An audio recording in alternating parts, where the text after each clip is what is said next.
will about the Iowa Hawkeyes and Kirk Ferentz and all that stuff. I get plenty of people telling me that Iowa should get rid of Kirk Ferentz, that they've already reached their ceiling, whatever criticisms you want to give Kirk Ferentz, right? But Iowa Hawkeyes in the past 10 years has been absolutely something special.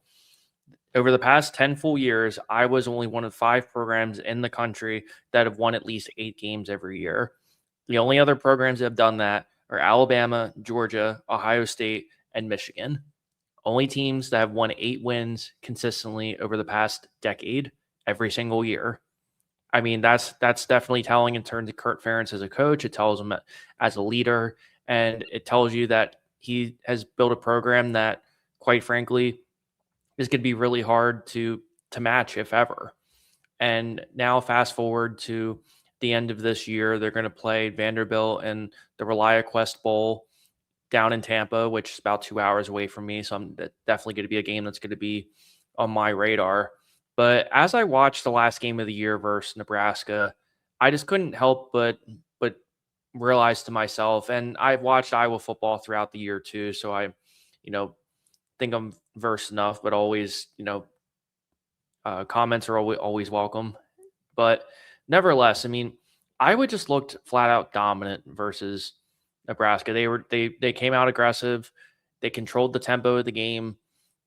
They got costly turnovers when needed, and it just felt really fun to watch games like that too, because especially in the Midwest, when you see those snow games in the end of November, and at least for me, that's always one of those games that I really look forward to, because I was thinking to myself, man, we might have another 16-13 Iowa Nebraska go into the fourth quarter, and then Iowa just completely took over too. And it definitely, at least for me, felt like a different team than we saw in years past in terms of Iowa, right? I would argue, at least this year, in terms of offensively, we've actually seen some competence. And what I mean by that is, I think Mark Gronkowski is a guy who's just super tough, just a badass dude, somebody who's willing to take hits.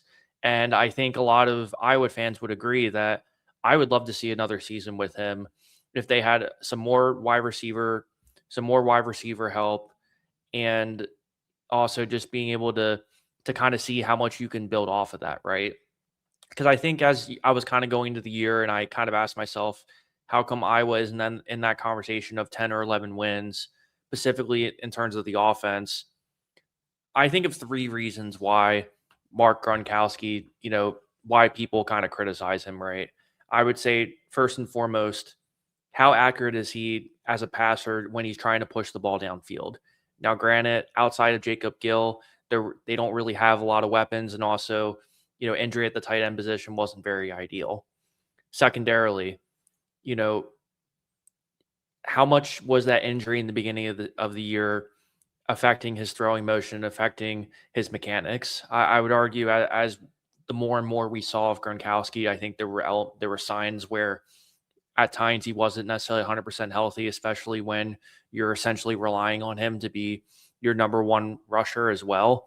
So I think there is a little bit of a balancing act there too. And then, most importantly, just as I mentioned before, do we have the surrounding pieces necessary for him to kind of get to that next level, right? Because I think we saw a bunch of examples of this year, whether it was going down to the wire versus Oregon, or going so far as being in the lead up until the third quarter against USC. So this is all just me saying that this isn't just an Iowa team that, has just fumbled the football against elite competition. It feels much different than that. This feels like a team that, for the most part, had their foot on the gas for the majority of the game, and a couple things didn't go their way, and you lose by a couple points. And when you're in a situation and you're playing, not only playing up to your potential, but you're playing more than up to your potential. When you're going in those kind of circumstances, and you're legitimately putting up a really hard determined fight against some of the best teams in the country, it's really hard to sit there and complain about it, right? Because no one's sitting there asking 70-year-old Kirk Ferentz to win a national title. Now, will we all love to see that, just in terms of the story of Iowa football kind of heading in that direction? I would think we would all love to see that. And I love watching Iowa football. I like seeing teams that are super physical. that recruit from within and prove time and time again that you don't necessarily need big donor budgets, or you don't necessarily have to have the fanciest resources. If you have the right people in the building, you're willing to develop the right players, and you have the right mentality and the right spirit, you can really go a way further than anybody can really imagine. Because you know what else is pretty telling for me from this Iowa team? The fact that not a single player opted out of the bowl game versus Vanderbilt. I think that's very telling and very fitting in terms of the culture and the standards that they have at Iowa. But nevertheless, here are a couple other little tidbits about Iowa that I think are definitely worth mentioning. Iowa offensive line won the Joe Moore Award over Indiana and Oregon this year. They averaged 177.8 yards rushing this year and only allowed 16 total sacks on the year. And you know what else too? They didn't have a single holding penalty until the USC game back in mid-November. And how fitting is that? I think that's just another example of just how consistent this team has been over the years. And let's give George Barnett, Iowa's offensive line coach, and also Seth Wallace, the assistant head coach, a ton of credit here too. Those guys have done a phenomenal job at developing the right guys, at being able to recruit not only within the state of Iowa, but also getting a couple kids from out of the state too that they've been able to develop into guys are not only 2-year starters, but sometimes 3 and 4-year starters too, right?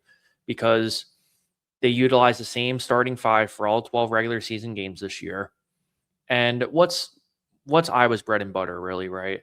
It's to have an effective, efficient run game, which allows them to control the clock, to be methodical, and to be able to stay ahead of the chains.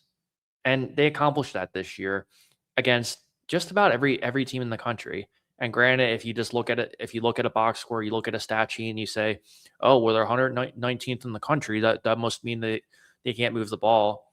That really is inaccurate. I mean, there are a number of games this year where, Iowa put up a good number of points. And I think you can see that in a number of different examples too, right? Because when I look at my sheet here, they put up 38 points on Rutgers. They shut out Wisconsin 37-0. They took Penn State to the very end, winning 25-24. They beat Minnesota 21-3, and they also put up 40 on Nebraska. So, this whole rhetoric about, oh, well, Iowa can't move the football, or, oh, this, that, or the other. I think there's a little bit there that isn't entirely accurate. And I think Tim Lester has also been a big positive difference for this team as well. I know some people were pretty critical of his hiring. Another, Kirk Ferentz guy. And I think we can sit here and debate in terms of how much influence Kirk Ferentz has on the offense. I think there could definitely be a big discussion there.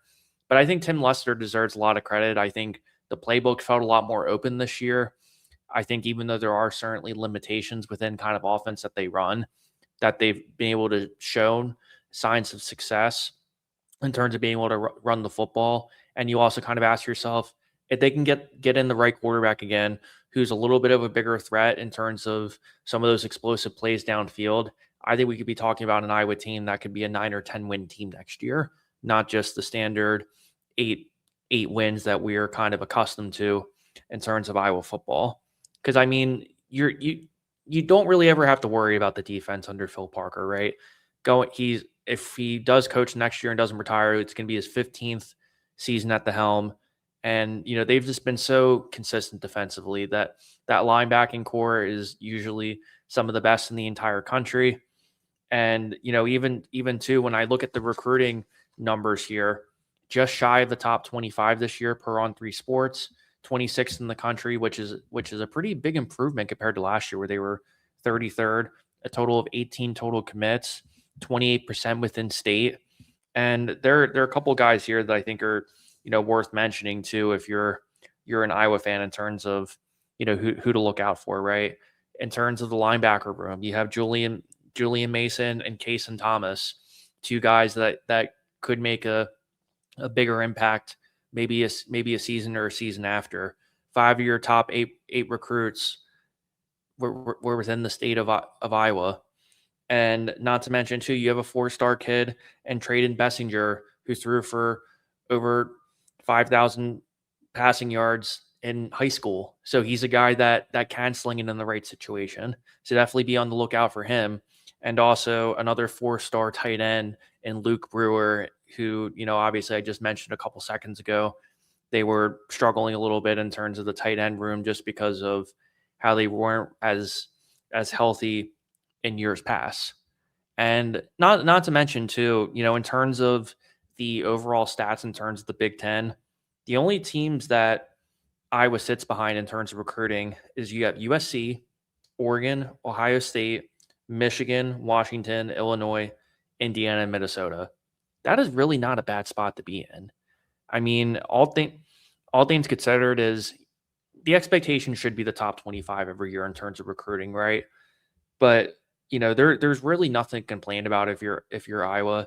Sure, the numbers tell you something, and I just told you how big of a difference it is. But the reality is Kirk Ferentz and Tim Lester and Phil Parker and Seth Wallace and this entire staff, they know how to find gems all over the country. It's not just within the state of Iowa, even though I always try to emphasize in-state recruiting on this channel, but they've done it throughout the entire country as well. And it is going to be a little bit of a challenge this year, just in the sense that this 2025 Iowa team felt like a team that could be a 10-win team or could sneak into the playoff, just given how much veteran leadership that they had going into this season two. And they're definitely set up in a good spot, right? It's not like they're in a complete rebuild. It's not like they have to rely on the transfer portal. It's none of that stuff. It's just that this felt like a team that, if Iowa was able to kind of figure out that magic that Gronowski had at South Dakota State, if you can even get some of that, partially speaking, how fun would this Iowa offense be? And I think all things considered, we saw an Iowa team that, for the most part, in terms of their identity, in terms of their culture, all those things are there. I think we saw a lot of positives in terms of the offense kind of moving in the right direction. I think we can kind of objectively say, well, they won the games that they should have won. They came really close in the games that they weren't necessarily favored in, but you have a defense that you can always rely on. They have been able to get to the quarterback. You constantly have linebackers within that program, a lot of them who end up being guys that we talk about in the NFL, and a secondary for the most part that is a bend don't break type of secondary. So all things considered, if you're an Iowa Hawkeyes fan, I'd say go Hawkeyes go. Kirk Ferentz is your guy. Anybody that tells you that he needs to retire, step aside. I would say they're full of shit and they don't know what they're talking about, because I think a lot of fans in this country, if you compare their program to Iowa, I think there are a lot of people that would just be very happy and very content with what you have.